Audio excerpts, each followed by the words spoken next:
Depuis Bereshit, évidemment, si on commence, on doit commencer depuis Bereshit, c'est évident. On n'avait pas le choix. Il fallait qu'on recommence à Parashat Bereshit.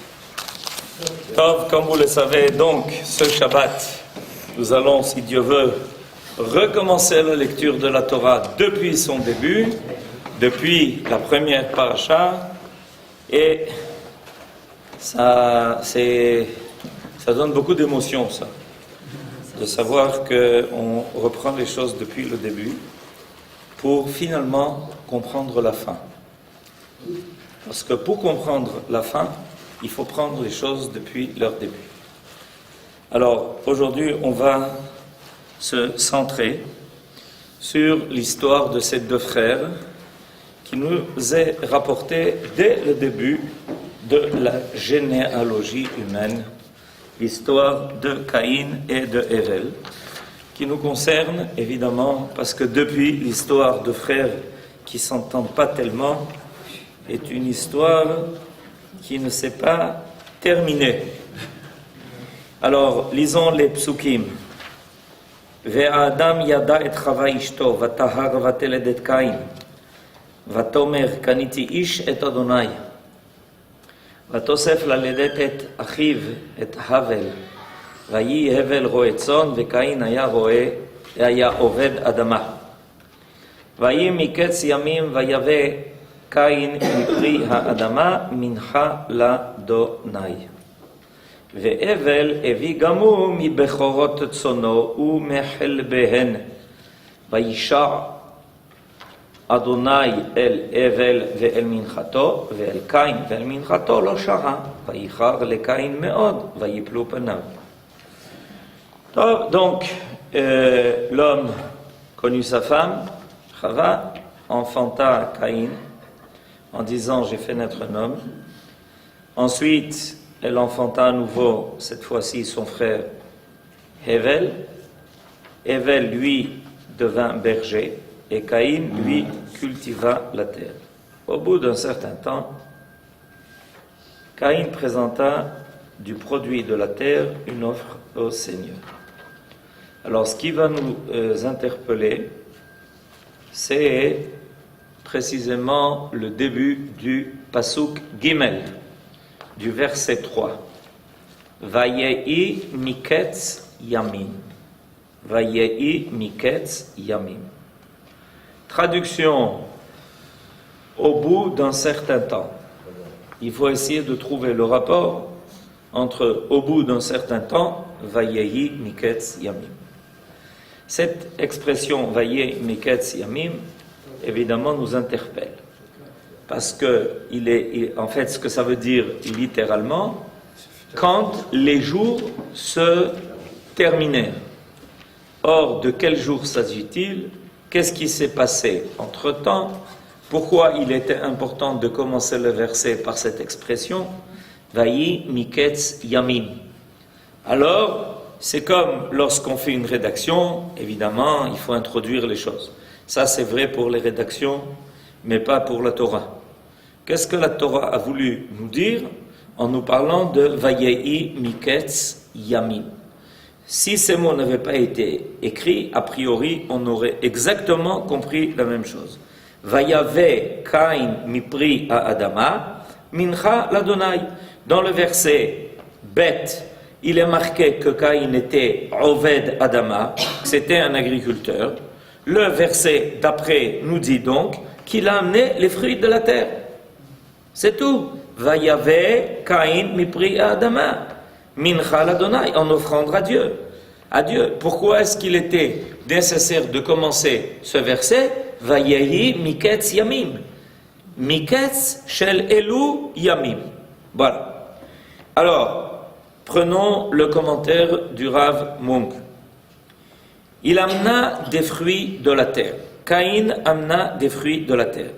Ce qui paraît tout à fait logique, puisque c'était son métier. C'est ce qui est marqué dans le verset Bet. Vekaïn haya oved adama. Donc s'il est oved adama, qu'est-ce qu'il va amener si ce n'est pas les fruits de la terre?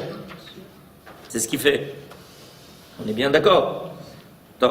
Alors, a priori, donc, tout ce verset-là le verset Gimel, qui paraît tout à fait anodin, est un verset qui n'arrête pas de nous interpeller. Dans la première partie du verset, Ketz Hayamim, on ne sait pas de quoi il s'agit. Ensuite, on nous dit qu'il a amené les fruits de la terre en offrande à Hachem, ce qui paraît tout à fait évident, puisque c'est exactement ce qu'il fait dans sa vie. Nous dit le Rav Munk la chose suivante, au sens de des fruits quelconques de la terre. Alors, comment on est arrivé à cette conclusion qu'il s'agit de fruits quelconques? Réponse, parce que si tu es venu nous dire que celui qui s'occupe de travailler la terre amène des produits de la terre, tu aurais reçu une mauvaise note. Parce que celui qui travaille la terre amène les fruits de la terre. Qu'est-ce qu'on attend donc? Qu'est-ce qu'on aurait dû en fait entendre dans ce verset? Qu'est-ce que Caïn a choisi de tous les produits de la terre qu'il est en train de travailler? En fait, on aurait voulu entendre, savoir de tout son travail de la terre, quel est le produit précis que Caïn a choisi d'amener en offrande à Akadosh Baruch Hu. Si vous voulez, je vais vous donner un exemple pour que l'on comprenne ça. Par exemple, nous avons une mitzvah d'amener les produits de la terre au Beth Amikdash. Comment ça s'appelle cette mitzvah? Les bikurim, les prémices. Ah, mais là, on nous a précisé beaucoup de choses à propos de ces bikurim. Qu'est-ce qu'on nous a précisé? Première, rien fait, Yosef, kol hakavod. D'abord, on nous a précisé que ça devait être les prémices. Les premiers fruits ne te sont pas destinés, mais sont destinés au Créateur, puisqu'il est à l'origine de ces fruits. Ah, premièrement, ça doit être des bikurim, c'est-à-dire les premiers fruits. La deuxième chose, qu'est-ce qu'on nous a précisé? Lesquels? Premièrement, ça doit être de cette espèce.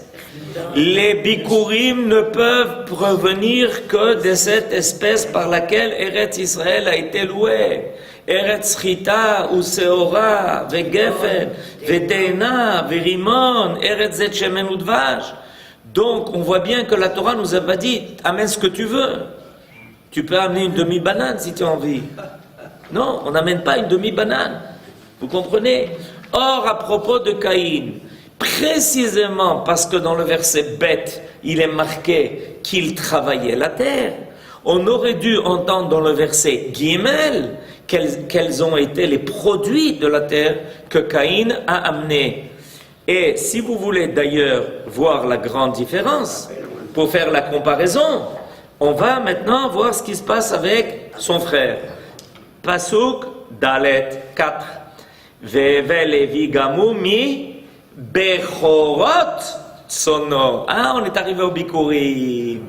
Lui, Evel a pris soin d'amener les premiers nés de quoi? De son troupeau. Lui, son travail, il était roé. Il était quoi? Il était berger. Un berger, il peut amener un fromage. Oui, les bergers peuvent amener du fromage. Un demi-litre de lait, pourquoi pas? Un demi-litre de lait. Un quart de fromage. Vous comprenez? Mais précisément, qu'est-ce qu'on est venu nous préciser? On est venu nous préciser que lui, Evel, il connaissait ce secret. Il avait déjà en lui la conscience que quand on amène à Akadosh Baruch Hu une mincha, une offrande, il faut amener l'idéal, il faut amener ce qui est de meilleur. Ok, alors on continue. Mais ça n'a pas expliqué Rav Miketz Yamim. C'est quoi? On n'a pas encore parlé de ça. Ah, il a fait. N'oubliez pas la question. On va y arriver. J'ai fait une allusion à ça au début du cours. Juste quelque chose qui m'interpelle. On est au début de la création. Oui. Je comprends que Abel, on parle des Bechorot, Oui. Bikurim. Oui. Mais pourquoi pense-t-on que Caïn n'avait peut-être pas la connaissance de tous ces... Dis-le. La Torah n'omet pas de préciser un détail parce qu'elle a oublié de le préciser. Et la preuve qu'elle n'a pas oublié de le préciser, qu'elle a précisé à propos de Hevel. Alors dit Bikurim pour Caïn, dit Bechorot Sono pour Evel. C'est bidiouk cette comparaison qui nous amène à comprendre que Caïn, il a omis cela. C'est pas la Torah qui a omis de le préciser. C'est Caïn qui a omis de le faire. Il ne le savait pas. Tout à l'heure vous avez dit le contraire. Tout à l'heure vous avez dit comment, mais on peut supposer que Caïn lui aussi savait tout ça. Maintenant vous dites non, il ne savait pas en fait. Non, j'ai dit Caïn, peut-être, on peut supposer qu'il ne savait pas. Que quoi? Qu'il ne savait pas quoi? Il ne savait pas quoi? Et pourquoi son frère plus jeune que lui le sait? Ah, c'est une bonne question, d'accord? Comment se fait-il que ton frère plus jeune que toi le sait et que toi, Caïn, qui est l'aîné, donc il y a une responsabilité? Maintenant, je vais quand même répondre de façon plus globale à votre question. La notion de la présence de Dieu dans le monde, c'est une notion qui était évidente à l'époque de Caïn ou de Hevel, ou c'est une notion qu'il fallait découvrir? Qu'est-ce que vous en pensez? Alors David dit qu'il fallait la découvrir. Qu'est-ce que vous le dites? Je pense qu'elle est évidente. Elle n'était pas évidente, elle est plus que évidente. Elle est omniprésente. La présence de Dieu dans le monde est omniprésente. On est au début de la création. On ne s'est pas éloigné de l'apparition du Créateur dans le cadre de sa création. J'explique. C'est très important de comprendre ça. En réalité, quand on parle de Yeridat Adorot, ça veut dire quoi Yeridat Adorot? Ça veut dire qu'il y a une baisse dans les générations. Mais de quoi elle vient cette baisse-là? Qu'est-ce qui fait que les générations, plus elles avancent, et puis il y a quelque chose qui devient moins évident? Réponse, parce que c'était évident. Parce que au début de la création savait reconnaître le Créateur. Il n'y avait pas d'erreur. Il n'y avait pas un espace de temps entre le Créateur et la créature. Adam Arishon, il ne s'est pas trompé, il n'a pas été cherché, il n'a pas fait des recherches sur son père et sur sa mère. Un enfant abandonné, c'est pas un enfant abandonné. Vous comprenez? C'est pas l'enfant qu'on a adopté et qui va essayer de retrouver son père et sa mère. C'est pas de ça qu'il s'agit. La présence de Dieu est évidente. Or, si la présence de Dieu est évidente, comment se fait-il? Ce qui est étonnant, en fait, c'est pas Hevel, c'est Caïn. Lui, le fait que Hevel amène Bechorot Tsona, ça fait partie de l'évidence. Si ton père te demande un verre d'eau, tu vas pas lui chercher un verre d'eau qui est resté dans un verre depuis 4 jours. Tu vas lui donner de l'eau fraîche. Tu vas lui donner la meilleure chose possible. Sinon, tu n'as rien compris. Oui.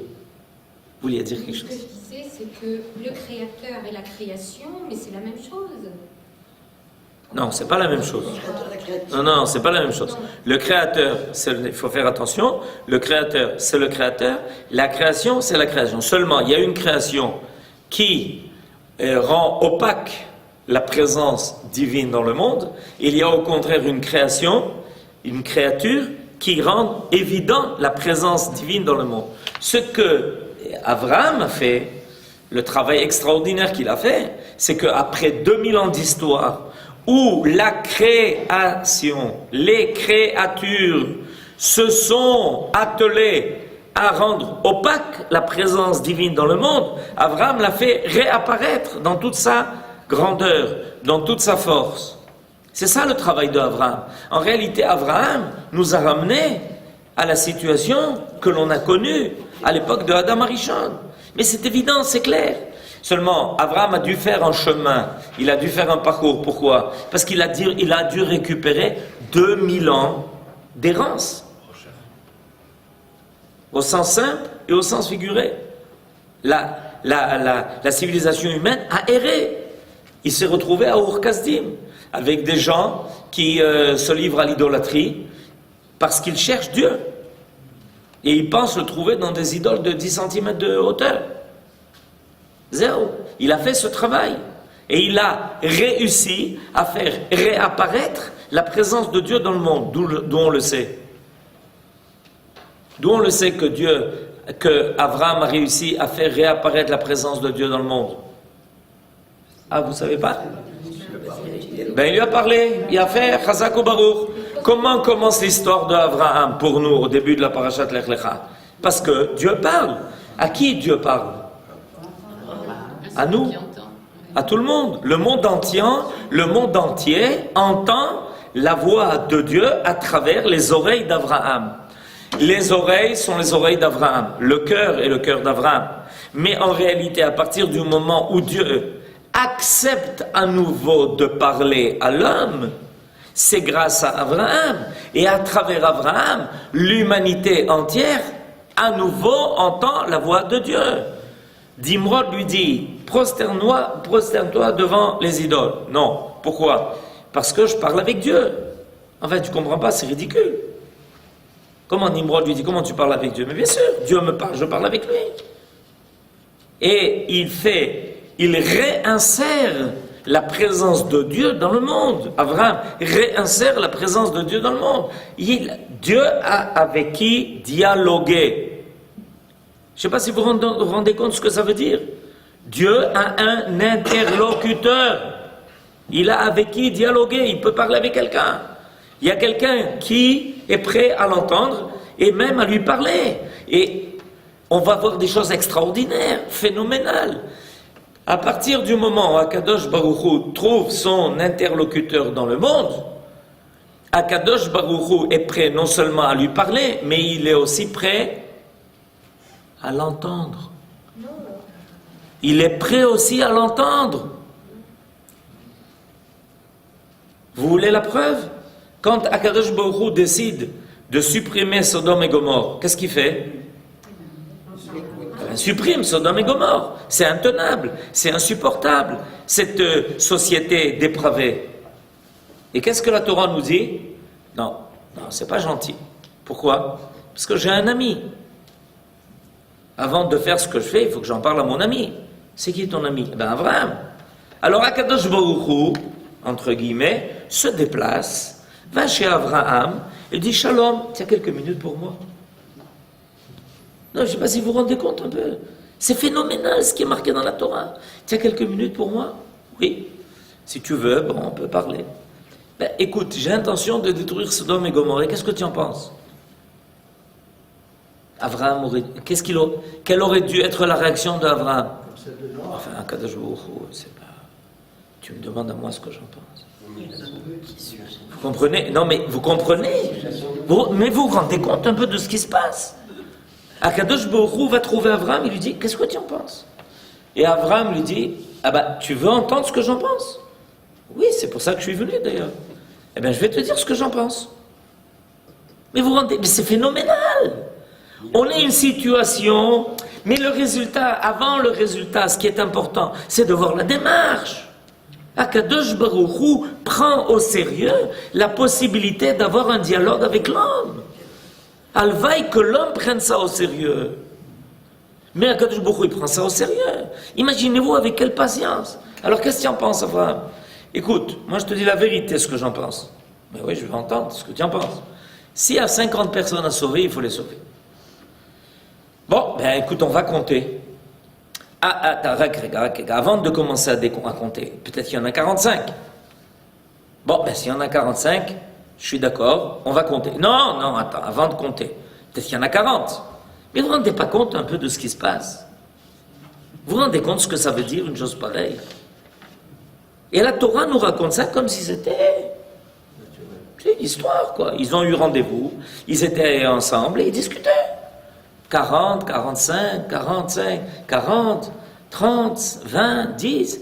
Akadosh Baruch Hu est à nouveau présent dans le monde.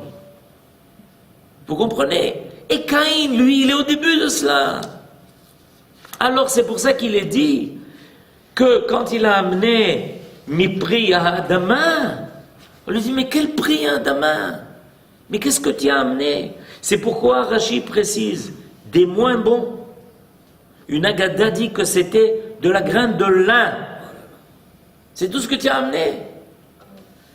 Le fait surprenant que Caïn prend l'initiative du premier sacrifice, mais qu'il présente une offrande de mauvaise qualité, ne peut s'expliquer que par ces motifs. ne peut s'expliquer que par ces motifs. C'est-à-dire, il faut essayer de comprendre, en fait. Ce que le Rav Munk va nous amener à comprendre maintenant, c'est qu'il y a quelque chose qui est tellement paradoxal qu'il faut essayer de comprendre qu'est-ce qui se passe chez cet homme qui, pour la première fois, est né. Caïn est le premier homme né. Il n'y a pas eu de lui, avant lui, quelqu'un qui est né. Il y a eu avant lui des êtres qui ont été créés. Mais il est le premier homme né. Il y a eu pour la première fois un accouchement dans le monde. Et Chava a accouché du premier homme né, qui s'appelle Caïn. Ce que le Rav Munk veut nous dire, mais comment comment une chose qui était tellement évidente, elle était tellement évidente que lui, Havel, ne s'est pas trompé. Il a tout de suite amené Mi Bechorot Sono. Comment se fait-il que lui, Caïn, qui a précédé, maintenant je vais expliquer, il n'a pas précédé seulement dans l'histoire, Havel, il a précédé dans la prise de conscience qu'il y a un Dieu dans le monde. Caïn est plus grand que Havel. Il est plus grand que Havel. C'est un personnage plus important que Havel. Il a précédé Havel. Il est beaucoup plus proche de la prise de conscience qu'il y a un Dieu dans le monde. Et il y a à cela une preuve évidente. C'est lui qui a amené le premier sacrifice. C'est lui qui a pris cette initiative. Donc c'était évident pour lui qu'il fallait reconnaître la présence du Créateur. Alors comment se fait-il que toi, Caïn, qui est plus grand que Havel, tu fais une chose qui est plus petite que lui? Voilà la grande question. Voilà la grande question. C'est là la question qui se pose. Qu'est-ce qui s'est passé? Pourquoi Caïn, qui est beaucoup plus conscient que Havel de la présence de Dieu dans le monde, fait beaucoup moins que Havel, précisément au niveau de ce qu'il va apporter. Il prend l'initiative d'amener un sacrifice, un korban, mais il amène une chose dérisoire. Voilà, c'est ça le problème. Alors qu'est-ce qui nous est dit? Or, nous connaissons l'esprit matérialiste de Caïn, par ce qui a déjà été exposé de son caractère, de sa vocation. Le Midrash rapporte sa discussion avec son frère Havel, au cours de laquelle il affirmait, Caïn affirmait, il n'y a ni juge, ni justice, ni monde futur, ni récompense pour les justes, et châtiment pour les impies, et l'amour ne réagit pas le monde. Et l'amour ne régit pas le monde. Voilà d'après le Targum Yonatan, voilà ce que Caïn a dit à son frère. En d'autres termes, ils ont une belle discussion philosophique. Nous voyons les résultats de leur prise de position.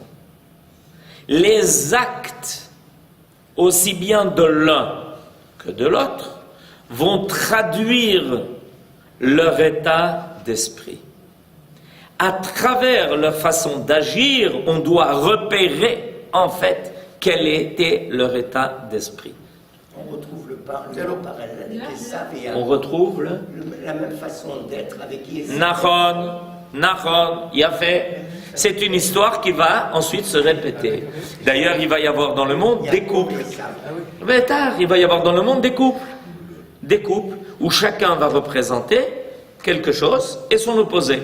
Voilà la prise de position de Caïn. La prise de position de Caïn, elle est fondamentale.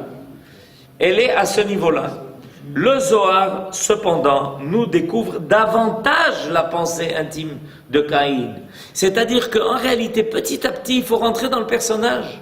Il faut commencer à comprendre. S'il a agi d'une telle façon, c'est pas parce qu'il était bête, c'est parce qu'il était intelligent et qu'il était en train de traduire par des actes. C'est pour ça que la Torah nous précise, nous donne des détails sur leur agissement, pour que nous comprenions à travers leurs actes et leurs agissements, nous comprenons qu'il y a une philosophie ici qui est en train de se dégager dans le monde. Alors, sur quoi le Zohar attire notre attention? Vayehi miketz yamim. Ce fut, comme on traduit généralement, au bout d'un certain temps. Voilà ce qui est traduit. Mais cette expression se distingue par l'écriture de Yamim de toutes semblables,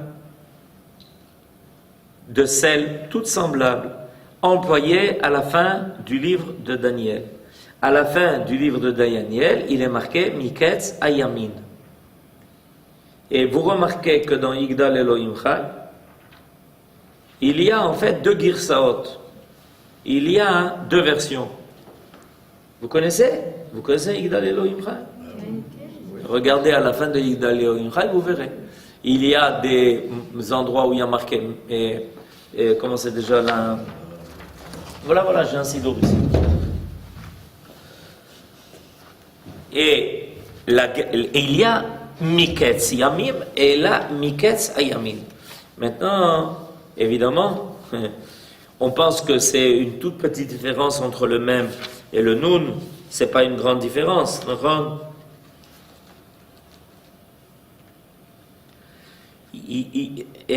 Yishlach leketz yamim meshichenu. Maintenant, prenons le Tfilat HaChodesh. Regardez dans Tfilat HaChodesh. Regardez comment c'est marqué là-bas. Vayi yishlach leketz yamim meshichenu. C'est ce qui a marqué ici. Et regarde, on va voir tout de suite dans Tfilat HaChodesh. Dans le livre de Daniel, donc dans le Tanakh, l'expression est miketz yamin. Toda Rabba. Zakou Baruch.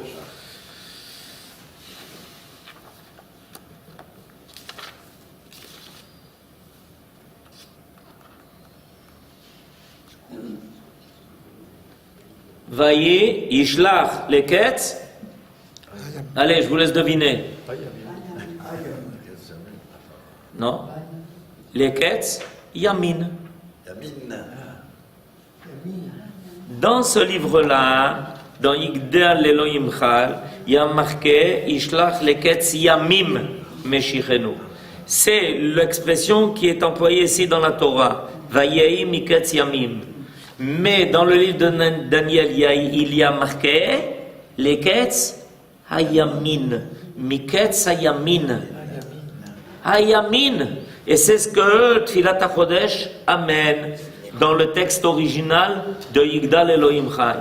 Quelle est la différence entre Miketz Yamim et Miketz Hayamin? Hein? Ah, vous dites que c'est l'araméen. Mais le mot yamin en hébreu, il existe aussi, Abraham. Et il veut dire quoi? Il veut dire la droite. Il veut dire la droite. Alors, regardez ce que nous dit maintenant le Rav Munk. Celle-ci fait allusion à la résurrection des morts et signifie, comme Rachid l'explique, la fin où la main droite de Dieu triomphera.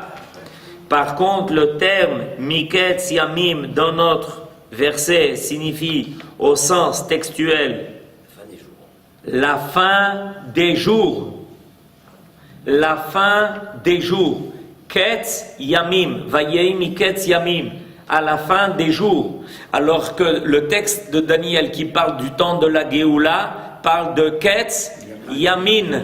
Le temps à la fin où se révélera la main de Dieu, la main droite. Yemin Hashem Romema, Yemin Hashem Osachail, qu'on a lu dans le Hallel pendant 8 jours à Sukkot. Caïn offrit son sacrifice en pensant à la fin des jours, c'est-à-dire à la mort.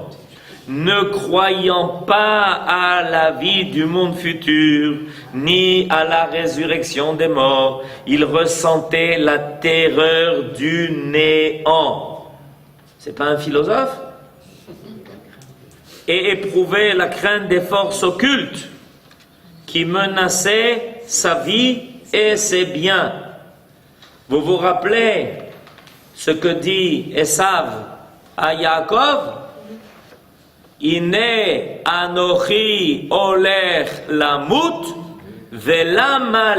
velamali ze bechora.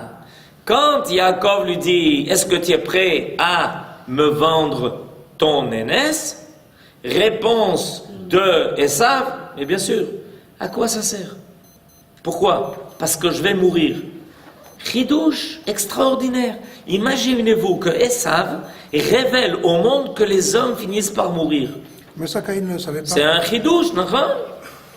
Que les hommes finissent par mourir, c'est un chidouche, non?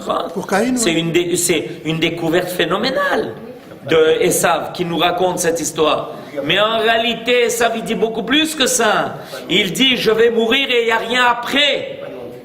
Il n'y a rien après. Donc à quoi ça va me servir cette aînesse? Nos sages nous disent que là, Esav est devenu un kofer. Il est devenu un hérétique. Quand il dit Anochi olech lamut velamazel li bechora, il a méprisé l'aînesse parce qu'il dit mais l'aînesse ça sert à rien. L'aînesse c'est servir à Kadosh Baruch Hu comme un aîné et ça amène des mérites, mais ces mérites n'aboutissent à rien. Donc à quoi ça sert? Ça ne me donne que des devoirs et au lieu de me donner des droits. Vous avez tout compris. Ça me donne des devoirs et ça ne me donne pas de droits. Dans ces cas-là, pourquoi il donne, il offre ce mincha? Qui ça? Caïn. Ah, top. Alors on va terminer, d'accord? C'est pour quêter leur faveur, réponse.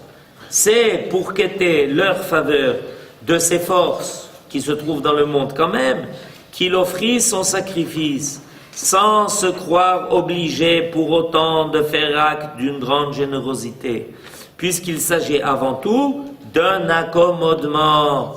En réalité, Caïn ne pense pas que toute sa vie est dirigée par la providence divine. Alors il faut s'acquitter d'un devoir. Ok? Il faut s'acquitter d'un devoir. On s'acquitte d'un devoir en essayant de minimiser. Rabbi Chaim Luzzatto, au début de Mesilat Yesharim, dans son premier chapitre, dit que le but de la vie, c'est la chassidoute. Pas la chassidoute de truc. Pas la chassidoute. Pas être habillé comme. D'accord? La chassidoute. La chassidoute, ça veut dire quoi? Ça veut dire servir Dieu non pas par nécessité, mais par volonté. Voilà la grande différence. Si tu sers Dieu par nécessité, tu essayes de t'en sortir avec le minimum possible. Tu fais ce que tu dois faire et ne m'en demande pas plus. Si tu as décidé d'être un chassid, tu veux véritablement, sans arrêt, prouver ton attachement à Kadosh Baruch Hu. Alors c'est pas pour toi un pot et un fardeau, un poids et un fardeau et lourd à porter. Au contraire, tu as des ailes pour le faire. Ça s'appelle être un chassid. Et comment on peut concevoir qu'un homme qui a été conçu par Chava, qui elle-même dit dans le premier passouk, elle enfanta un enfant, je vais faire naître un homme conjointement avec l'Éternel. Kol hakavod. Kol hakavod. Comment qu'il puisse... Kol hakavod. Kol hakavod. Wow, vous allez poser la grande question. Cette question, évidemment, elle va revenir pendant toute l'histoire. Et comment on peut penser qu'un homme, ok, qui a été créé et à l'image de Dieu, et comme vous venez de le dire, il est marqué ici en toutes lettres. En toutes lettres. Vateled Caïn, Vatomer, premier verset, Kaniti Ish et Hashem. J'ai fait naître un enfant conjointement avec l'Éternel. C'est-à-dire, on est associés. Comment on peut arriver à une chose pareille? Je peux rajouter une chose. Le verset 3, il dit que Caïn il a offert son offrande à Kadosh Baruch Hu, à Hachem. Il n'y a pas écrit qu'il donna à des forces occultes. C'est bien Hachem qui le... Ok, Mincha Hashem. Mincha Hashem, ça veut dire une offrande à Kadosh Baruch Hu. Nachon. Alors, ça, c'est pour ça que j'ai quand même dit que Baruch, que Caïn, il veut remplir son devoir envers Kadosh Baruch Hu. Mais pas comme quelqu'un qui se sent tenu de tout devoir à Kadosh Baruch Hu.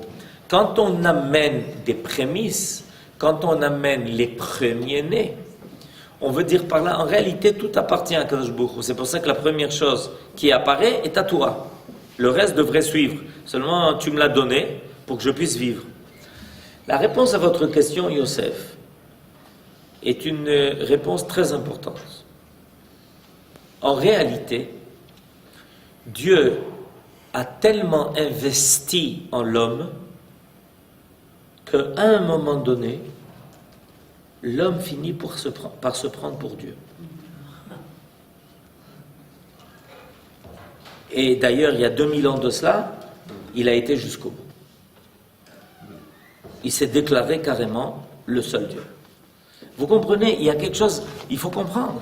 C'est-à-dire que quand on dit que Dieu a créé l'homme à son image, c'est sérieux. C'est-à-dire qu'il y a investi dans l'homme une capacité d'être énorme, une capacité de vie énorme, des forces énormes.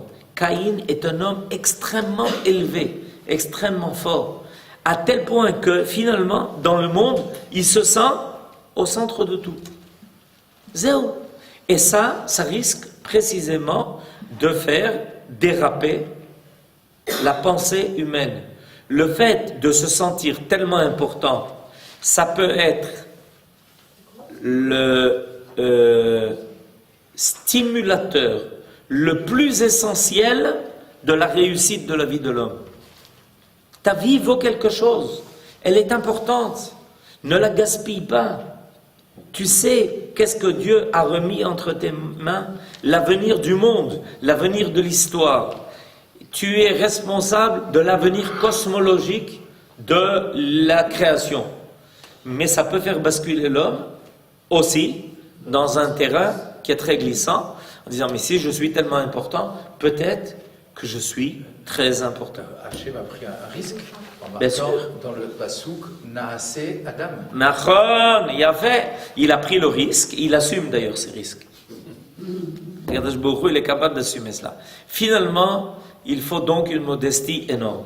Cette modestie, c'est ce qui va apparaître ensuite de façon permanente chez toutes les grandes figures qui ont été à l'origine du peuple d'Israël. Quand on parle de nos ancêtres, des Avot, Avraham, Yitzhak, Yaakov, quand on parle de Moshe Rabbeinu, quand on parle de David HaMelech, qu'est-ce qu'on dit d'eux? On parle de leur modestie. De toutes les qualités qui sont invoquées, Ve'ayish Moshe Anav Mikol Adam. David HaMelech, il écrit un verset dans Teilim, Anochi Tolarat Veloish. Je suis un ver de terre, je ne suis même pas un homme. C'est-à-dire que finalement, on voit qu'ils ont très bien compris que Akadosh Baruch Hu a remis l'avenir du monde entre leurs mains, et c'est pour ça que la première chose qui doit accompagner cette prise de responsabilité vis-à-vis de Dieu, c'est la modestie qui fait que tout ce que l'on fait, c'est en ton nom, mais c'est pas seulement en ton nom, c'est par ta force à toi. C'est qu'on a été investi de ta force à toi, qui est une force divine, et en réalité, nous ne sommes pas à l'origine de cela. Et c'est pour ça qu'ils ont été capables de faire de très grandes choses, parce que ce qui les anime, c'est pas une force humaine, mais c'est une force divine. Et ça, c'est Bidyouk le Inyan. Est-ce que, quand un homme agit, il sent qu'il est tellement homme qu'il occupe toute la place sur terre, ou est-ce qu'il comprend qu'il est le fidèle serviteur de Dieu sur terre et que grâce à lui, Dieu peut apparaître sur terre? Voilà. Une dernière question, Rav. Est-ce que le libre arbitre existait déjà au début de la création? Le libre arbitre existait depuis le début de la création. La meilleure preuve, la faute de Adam, Arishon et de Chava. Sans libre arbitre, il n'y aurait jamais eu de faute. On ne peut pas fauter sans libre arbitre. Parce que Dieu savait quand même que Caïn... Dieu savait tout. Mais l'histoire que Dieu savait les choses, ça c'est une autre histoire.